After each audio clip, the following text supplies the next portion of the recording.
Good morning from Phoenix, Arizona. It's Fred cooking up some boiled shrimp. We love it. I'm out in Arizona, but I'm originally from Alabama, and down on the Gulf Coast there, it works out really, really well. We eat a lot of seafood. So today we're going to show you the right way to make Alabama boiled shrimp.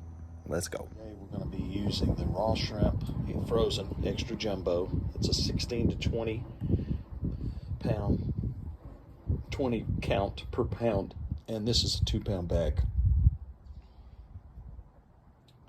All right, for every 2 pounds, you need one of the Zatarain's crawfish, shrimp, and crab boil in a bag. It's like a flow-through bag. Looks like this. All the ingredients are in there. And then you put that in the water. Let it come to a complete boil inside. I like to do it outside because, oh man, yeah, my wife, she likes to eat them, but she don't like to smell them for about a week.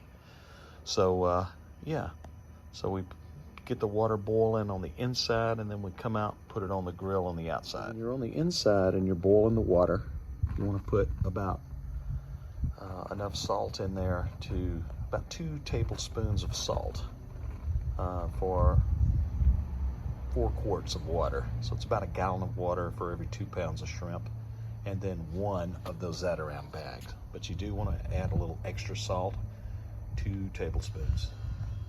So then we put the shrimp in there, and then they're frozen here, of course. But then you wait till it comes to a boil again, and it's almost boiling right now. You don't want to overcook shrimp. And the secret to it is when you put the frozen shrimp in the boiling water to start with, it'll calm it down, calm the water down. But when it comes back up to a boil, turn the heat off and you're good to go. Perfect. They come out of the shell perfectly. Also, we get shrimp that are deveined and they're clean, headless and deveined. So they cook up nice. You don't have to eat shrimp poop. So anyway, that's the way and what we use here. So now we're ready to take them off. You can see it's bubbling around the edges. It's not a full rolling boil, but you don't want to overcook them. And it just depends. If you like them a little thicker, a little tougher, then you let them go a little longer. But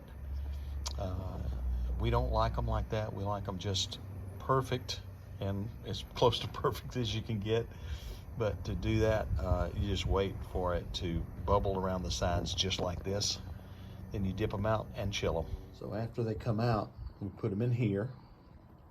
Then we peel them while they're hot. Peel them all so they're nice and clean.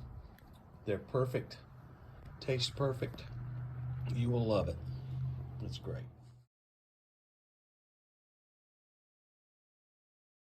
So then you have the finished product, and look how easy that shell comes off. If it sticks, you've overcooked it. But these just pop right out of there. Look at that. Beautiful. Good job, Janet.